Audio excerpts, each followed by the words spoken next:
What up, Gloving School of Cleanliness? I'm Ty, and I also have a Betraying the Martyrs shirt, so I thought I would give my 2 cents on how to do whips, because I actually learned them a completely different way than holding your wrist together in the circle move. I actually had to learn the circle move like long after I learned whips.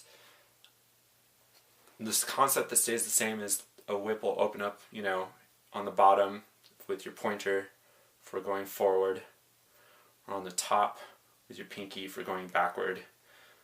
That basic motion of the whip stays the same. Where I vary is I don't like keeping my wrists up here and doing them like that. It's just personal preference. What I like to do is I pretend that there is this rope. It's going from my chest to the viewer's face. And I start about here, and I have this pulling thing that I do. So I do a whip, I kind of wrap my hands around the rope, and I pull it back.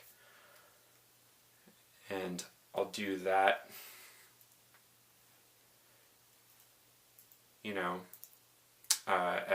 as the first part of it anyway.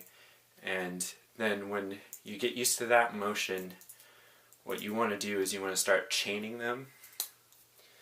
So as soon as I start pulling back right here, I'm going to start my other pull, choking up on the rope or whatever.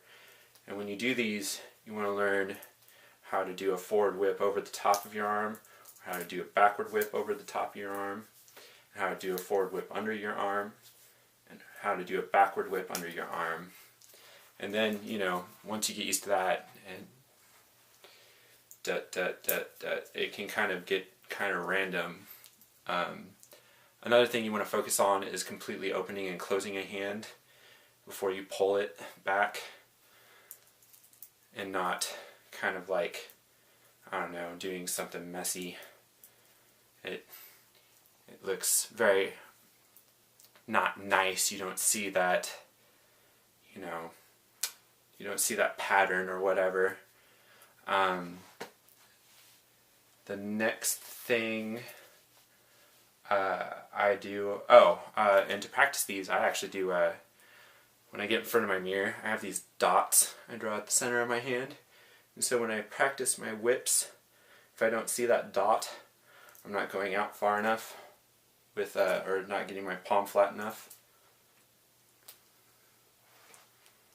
Dot, dot. You can see them, because if I have my hand stretched all the way out, you can still see them. If they're like that, or whatever, you really can't see them. These whips don't look as good as those ones. And then the next part I think about is the rope variations. So instead of just having the rope that goes from my chest to the viewer's face, I think of several ropes from around my body. Shoulders, chest, shoulder, and then maybe like hips. So that way I can do whips going to different parts of my body to add depth and variation, and kind of mix it up a little bit, because going just straight attacking their face gets boring after a minute. And yeah, that's basically it. Tell me if you like my video. Thanks.